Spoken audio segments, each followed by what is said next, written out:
This is where it starts getting very, very remote. I've turned off from Sesfontein, I filled up with my fuel, I'm full of water. I'm now heading along the valley of the Honeb River, and I've been told that this is where the desert elephants live. I've never seen them before, and I'm determined to find them. It is 2010. I am on a solo expedition exploring the northernmost parts of Namibia. And today is the beginning of a revolution in ultra-efficient wild camping out of a compact four-wheel drive. And what happened changed the 4x4 camping industry forever. So now the question is, do I stick around? Do I stay here? I don't feel like... I was going to sort of camp close to the elephants and it started with the simple need for a hot shower. Decided against camping in the riverbed. The appeal of a hot shower overcame my appeal for beautiful scenery. You know those moments where you suddenly get an idea, that you know it's inspired, you know that it came from some other place, and came into your head, and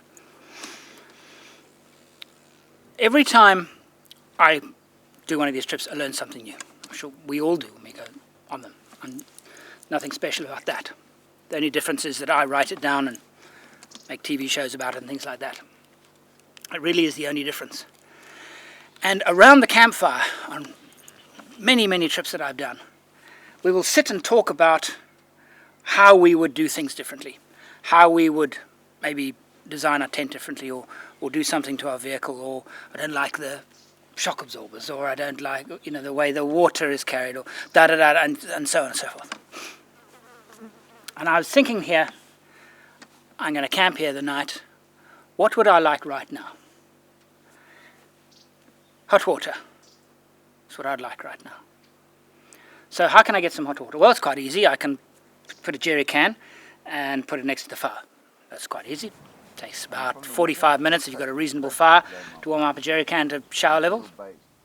But I'd have to make a fire first and get that going, and it would take a bit of time. How about if I wanted hot water right now? Or I could use one of those shower things, the plastic bags, clear on the one side, black on the other. Use that. Take about an hour. And I started thinking about, my eureka moment is about this. I am going to create, when I get back home from this expedition, I am going to create the perfect two-man expedition vehicle. I'm Andrew St Pierre White, explorer, overlander and broadcaster with over 40 years driving 4x4s, in association with Egon, game-changing simplicity. This is my 5th Troopcarrier, the 5th time that I've had to cut the roof off, and is my Troopcarrier currently residing in Cape Town, South Africa. I live in Australia. And this is the 3rd roof conversion that I've fitted, made by Alu Cab, and it's called the Hercules Generation 3. Well, I'm here with Warwick from Alu Cab, CEO of a company that's grown from humble beginnings to a massive organization. And these guys are global. I'm sure most people in the four-wheel drive industry know of Alu Cab, they know of their products. But the one interesting product that strikes us is right behind me on Andrew's vehicle. And this is the roof conversion. And this roof conversion started out how many years ago, Warwick? I think it was 13. Wow, I think. Okay. Yeah. 13 years ago we were a little company muddling along. And I always like to say we spent the first good couple of years making anything in the world other than money. That's probably true for all of us. we love tinkering and playing and building amazing vehicles that no one else was prepared to or tried or those kind of things. And full customers, I remember. It was, really. Yeah, anything. We used to have a motto back in the day: if it's got wheels on it, we'll build on it for you. And we were actually going through photos the other day of like little campers on Polaris 6x6s. Oh my God. Crazy things that we've all forgotten about. And then over the time, obviously we were known as the guys that could weld aluminium, and we had a couple of the European 78s come in that needed repair for whatever reason on their Africa journeys. And Jeremy and I always said we really want to cut the roof off one of these and do our own thing. I never really knew where it would go. I mean, you kind of dream, but I don't think I dreamt it quite be quite as big as this. Until late 2011, the Troopcarrier was not sold in South Africa. In fact, the one that I got was the very first one to enter the country. Toyota used it for their homologation, advertising, photography, before I got my hands on it. And time went on, couldn't get the 78s here. They became available at some point, but no one would let us cut a roof off, and we certainly couldn't buy our own to do it. And we had obviously had contact with Andrew in the past, and he came to us with the idea, and he was prepared to cut the roof off. So it started there, really. Him and I, well, we all, myself and a couple of other guys, started working. We actually just cut the roof off and then figured it out from there. This is the part that I've been dreading for months, since starting this project, since conceptualizing it. In fact, I conceptualized this project almost, in fact, it's over 2 years ago that I conceptualized this particular thing in the bush in Angola, in northern Namibia. And I've been dreading it because I have a perfectly good Land Cruiser and I'm about to cut it. Too late now. We had to make it work. Looking back at the way I felt at the time, I was actually quite relaxed about it. Yes, I'd, well, actually close to destroyed my Land Cruiser, and now they had to fix it.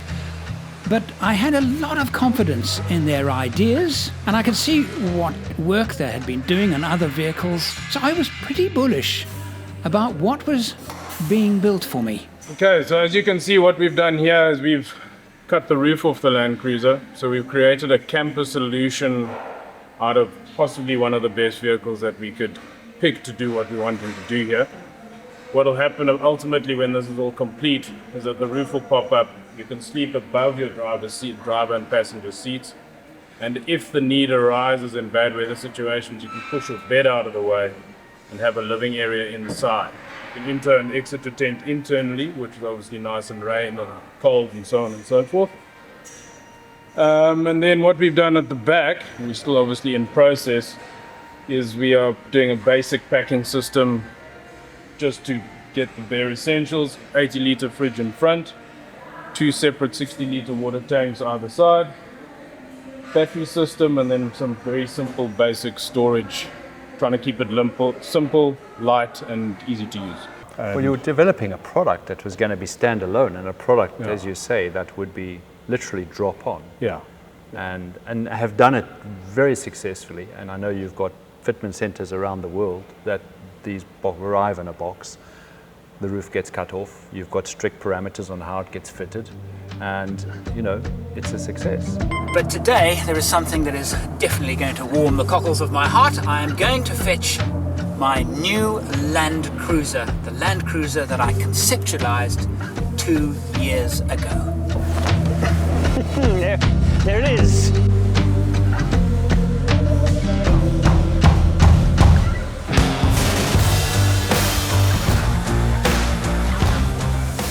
Wow.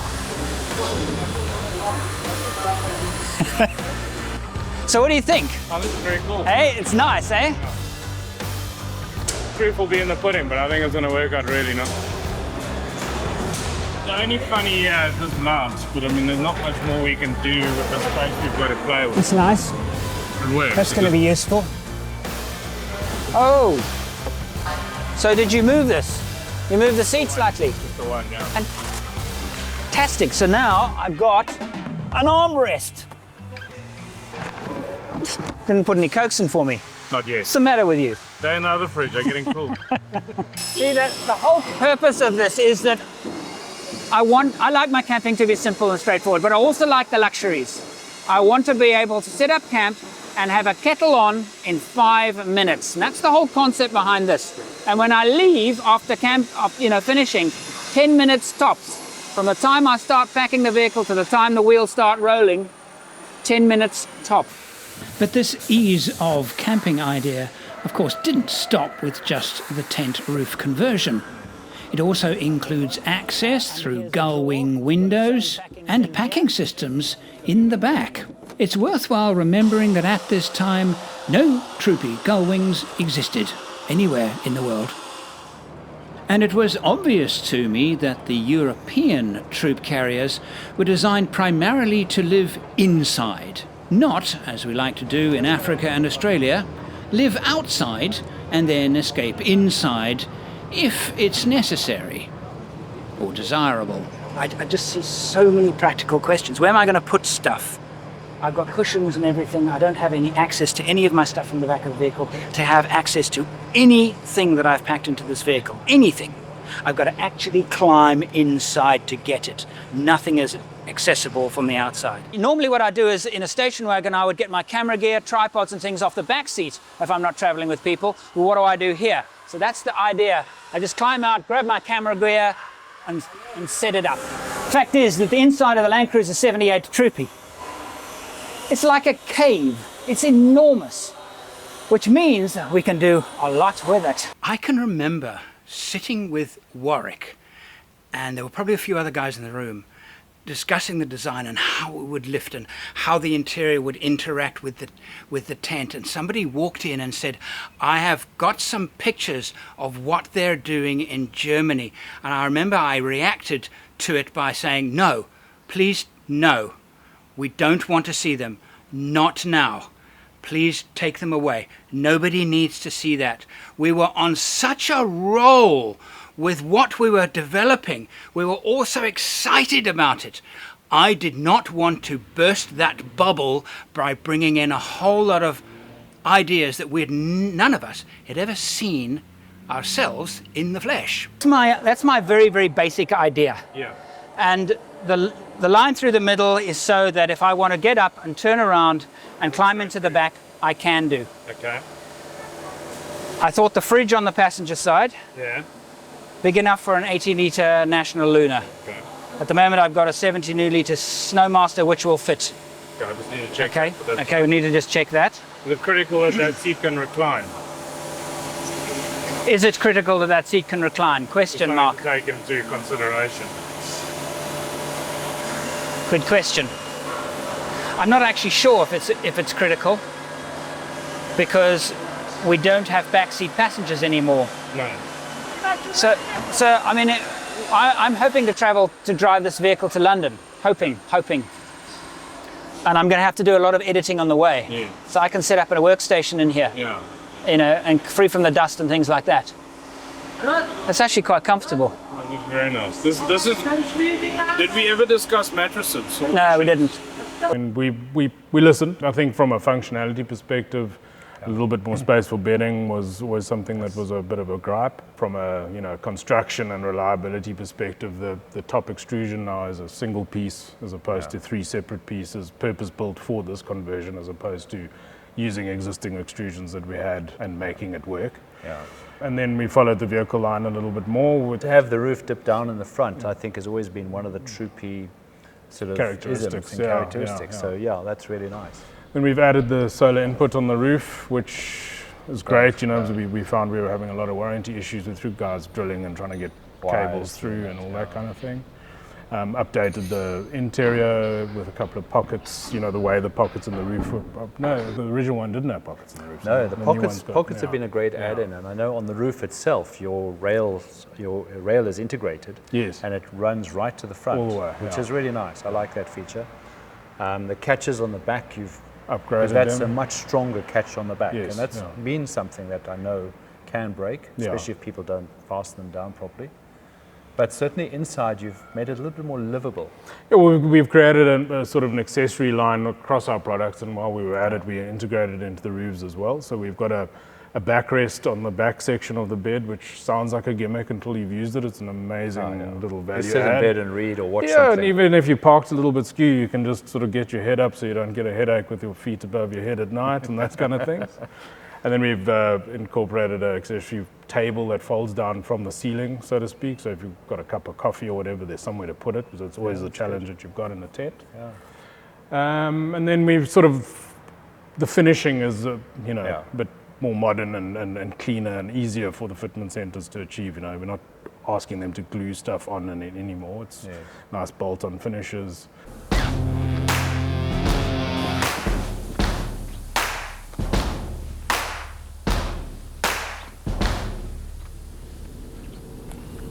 Well, welcome to my blog.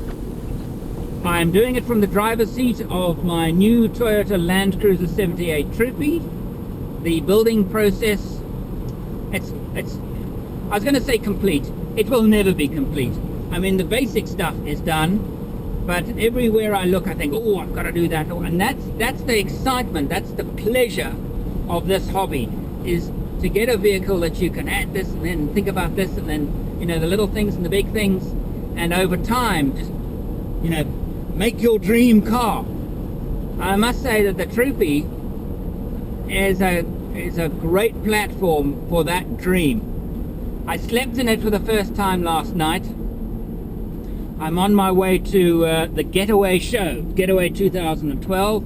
Have to make the long, boring, dull haul from Cape Town up to Johannesburg, which I do 3 or 4 times a year.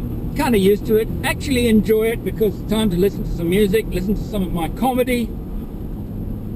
And here I am again. This is nice because I'm driving this new vehicle that last night testing out the camper cot bed thing up top, which is brilliant. I mean, really better than I thought it was going to be. That weekend, our creation was displayed to the public for the first time. I had arranged for the Troopcarrier to be on display at the Macro Campmaster stand, the sponsors of my Cape Agulhas to Scotland expedition, planned for 2013.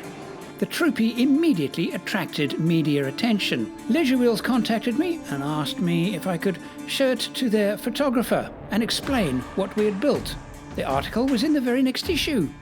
On my return to Cape Town, Warwick called me, very excited. He said that the second example of the roof conversion had been fitted to a client's vehicle, and he really wanted me to come and see it. But actually, he had an ulterior motive. He wanted me to check it out, fitted to a Defender. Is they've used the Land Rover's own lovely roof, complete with windows and all.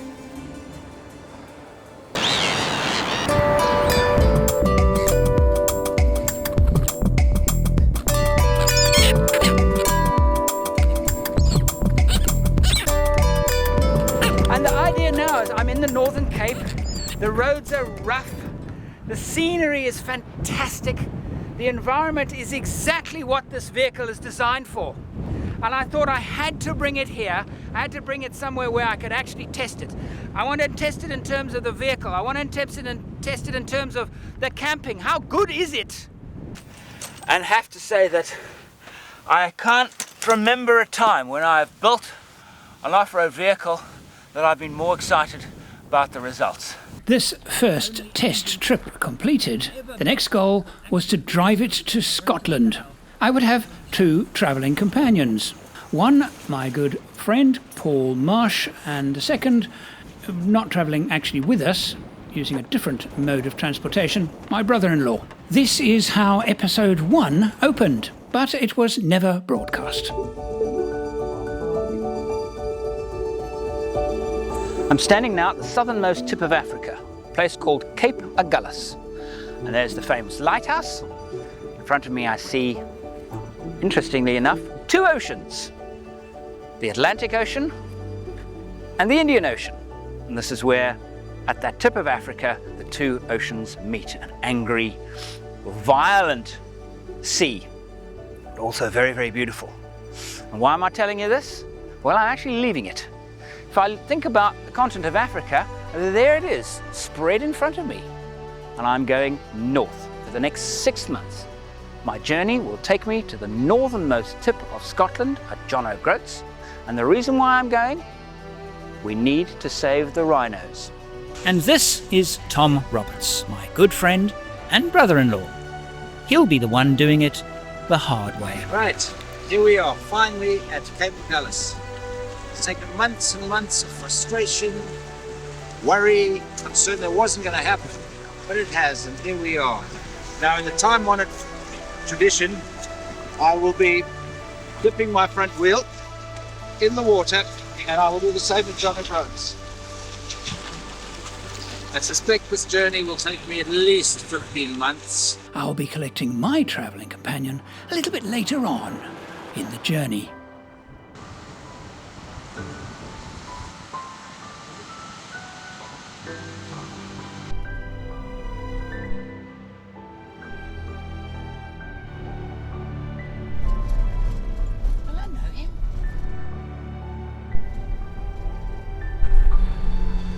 Where are you going? Hey, Scotland. Scotland. Yeah. And whereabouts in Scotland? John O'Groats. Gee. Sorry, I'm just down to get a couple of things at the shops. Sorry, cheers. That's it. Oh. It's like likely story. John O'Groats, Scotland. There's going to be another vehicle. But that was a really well kitted vehicle. Pull the other one.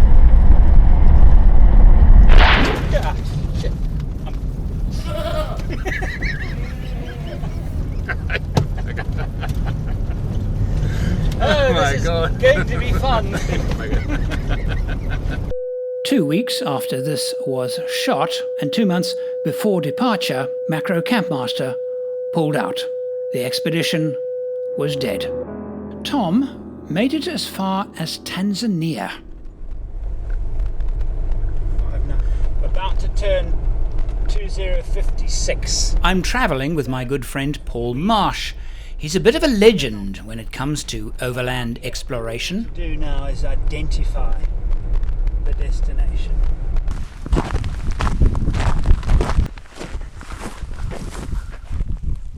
I'm not convinced that that's the island. In lieu of driving all the way to the UK, Paul and I took a trip into the wild and remote Kalahari, after which I moved north and Paul immigrated from the UK to South Africa. What I pointed out with South Island is South Island. So it all turned out really very well. My Troopy spent the next year being passed from dealership to dealership for display in their forecourts. It suited me very well because I had moved to the UK and when the time was right, ready to import it into the UK. The vehicle's very, very long journey from Durban has finally come to an end, and I'm here at Tilbury Docks collecting it. Now what confronts me now is the painful process of having it registered in the United Kingdom. Which turned out to be the one and only right-hand drive 78 series in the UK, where I wasted no time in showing off this unique vehicle. But it didn't quite go as planned.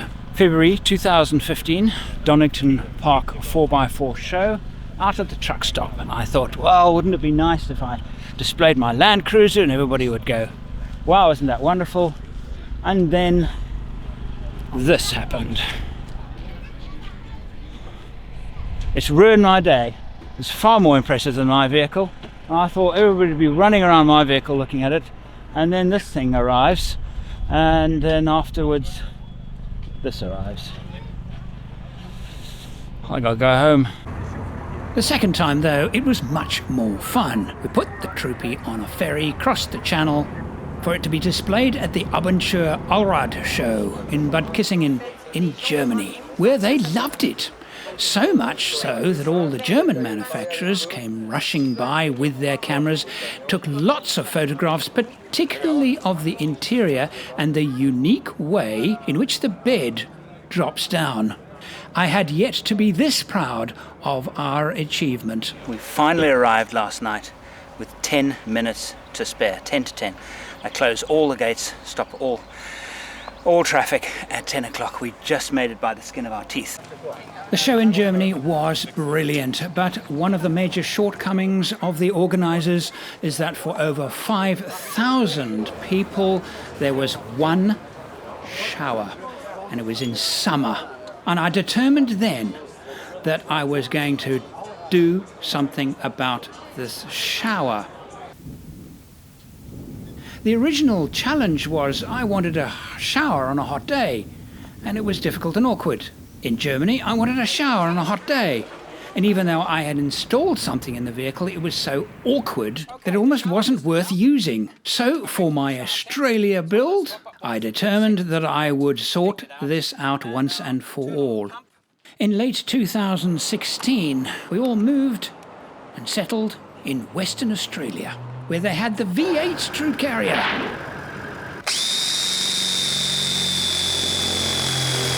The truth is that I'm a lot more confident now than I was 5 years ago when we were cutting it with grinders and jigsaws. And again, with the Alucab conversion, now called Hercules. And I would drive that Land Cruiser on my very first Australian outback expedition. For me, it was a baptism of fire, the Canning Stock route, and I couldn't wish for a better co-driver. Paul Marsh. Andrew, man, good to see you. How are you? How are you, my friend? Hey? And Paul had arrived in Australia not knowing what we would be driving. I'm impressed. Oh. We're going to have a lot of fun driving this one. Hey, this has to be the best truck you've built. It is the best truck I've built. There's no question. It's the best truck. It's a lot better than the other one in a number of different ways. The colour is just something else. And of course the Alucab roof, and I mean, you've got great detail, eh? So how long has it taken? I took delivery in February. February. You're going to be living in it for 4 weeks, so you will probably get to know it quite well. The Canning Stock route is an off-road track 1,850 kilometres long, stretching through the remotest parts of Western Australia. While technically it's not a particularly difficult track, it is a test of endurance for vehicles and people. Typically, it's 20 days off-road, during which we must replenish our water from the wells on the route. I've had to get water for my bath the last week. What do you expect? The pumps and piping system we developed was the prototype design for the Egon Water Hub. And this is one of the most interesting products of all that I've put on this vehicle, is a simple shower. Woken up to another magnificent morning. It works with any water heater, and it would typically take me 30 seconds to set up a hot shower. What the Water Hub does is make all this really easy for anybody to install in their 4x4 camper or caravan. But the simplification of a hot water delivery system was not enough. What about privacy? Here I'm working with the designer of the very first properly easy to erect privacy curtain, Yaki Hubert. And now this is the final one. Pretty exciting, actually. This one is, I think, the most copied product in the four-wheel drive space. The instant shower privacy curtain. There you go. Additional development improving access to the Troopy's interior by the use of gull wings. And this product, the MaxTrax table. Introducing quick pitch MaxTrax bracket and table. It started life as a MaxTrax bracket, and I think, as part of my contribution, I encouraged the adaptation that it should do more than one job. So it became the MaxTrax table. And now, with the clumsy rooftop tents a thing of the past, and an instant awning, put it all together, and setting up an entire camp takes about as much time as it does to boil a kettle. I'm finished. Creep up, we'll creep up. Let's watch Buzz put up his awning. So it's, as I said, feather and light, and not particularly. Oh, this is the front row, the feather light. Needs two people. And Laura, you have to stay here for the entire 3 days. Yes. be our final stop on the route. And here, within 10 or so kilometers, is the halfway point. Time to celebrate. What we need is some champagne, or something close. I'm terribly sorry, I don't have any champagne.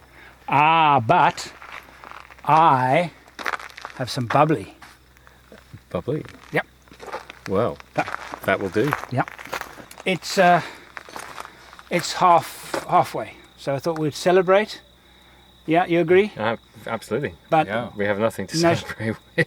Nothing to celebrate with. Well, I have some bubbly. Yes. You didn't bring bubbly? We didn't bring No, bubbly. they didn't bring it. We brought I've already asked them, honestly. they didn't bring them. Anyway, there you go. There's 3. So what I now need to do is to sort out some bubbly. Bubbly. Yes. There you go. Yeah.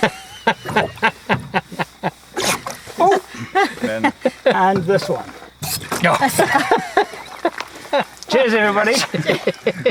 Your very good health. To great health on the getting halfway. halfway. What this amazing camp system allows is for a vehicle to camp to be set up almost instantly. To pitch the tent, it's 15 seconds. To open an awning, it's 12 seconds. To open a gull wing and get a beer, it's 7.5 seconds. Everything about these Troopies that I've built is designed to be an instant use. I always say that if a product is awkward and clumsy to use, you won't use it that much, therefore it is of less value. So the cost of the item have got less to do with its value in terms of dollars, its value in terms of time and effort. These conversions are now being copied by another company in South Africa, 2 in Australia, and soon to be announced a 3rd in Australia, copying this principle. But let me share with you what this principle really is, because perhaps it looks better than it really is. In terms of the Troopcarrier, because it is a van, a very small van, mind you, but it is a van, it allows, once the roof is popped, 12 seconds or so, you can climb inside and get out of foul weather. So in other words, you can live partly inside of the vehicle as well as outside of the vehicle. You might be thinking, well, I wonder if they do that to a Land Cruiser 76. Yes, they do. In fact, Alucab does it in South Africa. But it's not particularly popular because there's not really enough space inside to move in. So it's a bit cramped. There is a similar product made in the United States for Jeep, the Jeep JK and JL series, and it's really interesting. The reason why I wanted to actually have a closer look at this is because the principle of the Troopcarrier now being opened up, you can stand inside and do stuff inside and escape from bad weather. They've done it with a Jeep. And I think they've done a very good job. Same thing applies. It's a small vehicle. Therefore, the big advantage that the system has over a traditional rooftop tent can't really be realized. Therefore, the expense, the value, is it worth it? And Alucab has come to the rescue of Ineos Grenadier owners. The conversion that they've called Selinus is now available for Grenadier. I think it's a great idea. Take out the back seats, build an interior, and you have got a potentially brilliant overland platform with the Ineos. What I've done is I've combined it with awnings that are really fast. The water system, as I have explained, allows anybody to just plug in and plumb an entire water system for a car. And again, keeping it simple means that when you're in your camp and you want a shower, it's click and you've got hot water. It's no more difficult than that. No more fiddling with trying to get the temperature right and what this and how do I plumb. It's over. Days are over. Paul had made a very, very good point in his interview. Since the pandemic, the overlanding world has exploded. because people are saying that there is so much in my backyard that I haven't yet experienced that is not normal tourism stuff. And the way to access that not normal tourism stuff is by using camping equipment. But camping is a really, really expensive way of being homeless. But I'm saying, actually, in the modern era, it's easy to make camping really, really easy and incredibly comfortable without towing. You don't need to tow to be seriously comfortable overland and camping. Overlanding has taken another level. I think, the pandemic gave people time to dream, to readjust some of their values and how they wanted to live their lives. I had a lot of clients connecting and going, my dream is to have this vehicle and I want that, and this is the kit, and I've had time to research the equipment, to look at what I want. And I think more and more people are looking at the lifestyle aspect and trying to balance out that work lifestyle. We've all got a memory not so far ago where we saw the world paralyzed in fear. And that's not a bad thing. There's a lot of good came out of it. But the good that came out in our industry is that people have actually reassessed maybe how they're going to spend their time, their money. And that's important. Time is the one resource. It's Can't buy it. Yeah, you can't buy it. Yeah. Time and energy, I made this film because I feel as if my life with the Troopy now, over 12 years, it could be winding down.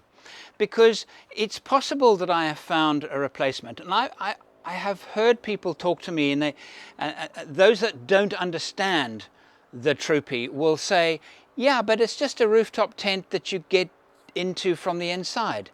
They are wrong. They're fundamentally wrong. Yes, it's a tent high up and you access it from the inside. Yeah, but that's not why it's good. It's good, again, because you have so much packing space. I would say 3 times more packing space than, say, a Land Cruiser 76. Double the amount that you would get in an old Land Rover Defender that is a very spacious, and because it's shaped square like this, very, very easy to pack stuff and make great use of the space available. Same as a Troopcarrier. Troopcarrier is almost square. It's very long, and because it has a high roof, it's higher than the 76 by a good this much, that you have that volume, which means you can sit inside, live inside, chill out inside, and then when you want to sleep, pull down the bed and climb up. But the reason why I say that I think that it might be winding down is that I'm trying to find something better. And I think I have found it in the high ace conversion. Now, those of you familiar with the channel will know that I'm also building a high ace. My idea here was, the reason why the Troopy is so great is that it's a van. Okay, we've been through that. Imagine if the van was a traditional van with a side opening door, because one of the Troopy's biggest drawbacks, challenges, because it doesn't have 3rd and 4th doors, you have to put in gull wings and then of course have lots of stuff, ideally easily accessible from the back, from standing at the back. And that is what the better designs of Troopcarrier interiors allow. But imagine if you also had a slide opening door like a traditional van. So that is why in early 24 I ordered and purchased a high ace, because there's a company in Australia doing conversions mainly for mine sites, carrying people, so people carrier, but they needed a proper 4-wheel drive to do it. And vans like Mercedes-Benz Sprinter, which is actually not even available in 4-wheel drive in Australia, but they weren't good enough off-road for the mining application. They need really good clearance and they must have low transfer gearing. So all-wheel drive systems in vans don't cut it. As far as I'm concerned, all-wheel drive doesn't cut it. I'm not interested in an all-wheel drive van. And I assure you that if any manufacturer had come up with a van, because of course there are only 3 vans in the world that come out of the factory with low-range gearing and generous clearance. The UAZ is built in Russia, really interesting vehicle. I went and had a look at it. Built in Russia, it is practical, nothing flashy about it, which makes it very appealing to me. The Italian Iveco four-wheel drive, which I've driven and I was very impressed with. The van four-wheel drive is only available in very few countries. Australia is not one of them. So limited, again, like the UAZ, limited availability. And Troopcarrier, again, limited availability. Several countries, Middle East you can get them, and obviously Africa and Australia, but not many countries. And it's a very small van, so it's limited. So here's this company building a Hi-Ace with a four-wheel drive system that has the major ingredients, lots of clearance, low transfer gearing, and I thought, let's give it a try and take the concepts, ideas that we have poured into Troopcarrier to make it this instant, absolutely brilliant, instant and easy camper with all of its components, put those components into a van. The purpose behind the camp is to start understanding the ergonomics of living out of a van. It's not the same as a four-wheel drive, as a ute, a station wagon, even a Troopy, because the Troopy doesn't have a side opening door. And our other challenge is, what we're trying to do, and this is a very big challenge, is to create an electrical system based on 48 volts that would mean no gas at all is necessary for any kind of cooking. The electrical system is so efficient that in fact one could park up for the whole day running an air conditioning system in the car. Great for places like Australia. But also a diesel heater. So, I mean, I have visions and dreams of taking the Hi-Ace that we build to North America and actually doing a trip that I've always wanted to do and drive into the Arctic Circle. I don't need air conditioning, but I do need a diesel heater. But I want to spend some time in the Arctic Circle. I've never seen the Aurora Borealis. I want to do that. And the perfect, see, I could do that in another vehicle, but I would need a vehicle that I would be able to live in and be comfortable because of the extreme climate.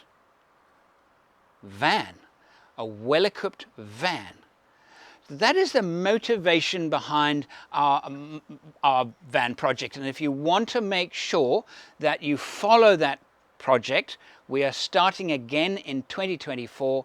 Make sure that you subscribe and click that little bell. Tell YouTube that you want to see the videos. It's the only way. Do that, and then YouTube will notify you when we release those videos. And I want to particularly thank all of those people that supported me over the past more than a decade to create what I think is my perfect overlander, which I'm now going to perfect. Well, I'm going to try to. Thank you for watching, and thank you for allowing me to indulge myself in this nostalgic piece of storytelling. Until next time. I built this vehicle myself, did almost all of the work, including the wiring and the plumbing. I have used 3 Egon game-changing simplicity products in this build. I'm going to highlight one right now. It's called the Egon DC Hub. All my batteries, there are 1 in the dashboard, 2 at the back, go to 1 unit. I have 3 chargers, a solar, DC-DC, but 2 of them. And they go via the Egon DC Hub Dual. DC Hub is basically one place where everything is wired. If you're struggling to figure out the wiring of a build, The Egon DC Hub does all of the difficult stuff for you. It's like paint by numbers. You just run the cable to the place on the DC Hub according to in-depth instructions supplied with it and on the internet, and you simply wire it according to those instructions, and I guarantee you it will work first time, every time. Not only that, if you have a blown fuse, the little LED light comes on in the DC Hub, so fault diagnostic becomes an absolute breeze. Honestly, if you want to simplify your build, it's game-changing simplicity. The Egon DC Hub is a revolutionary product, and there is nothing like it, dare I say it, in the world.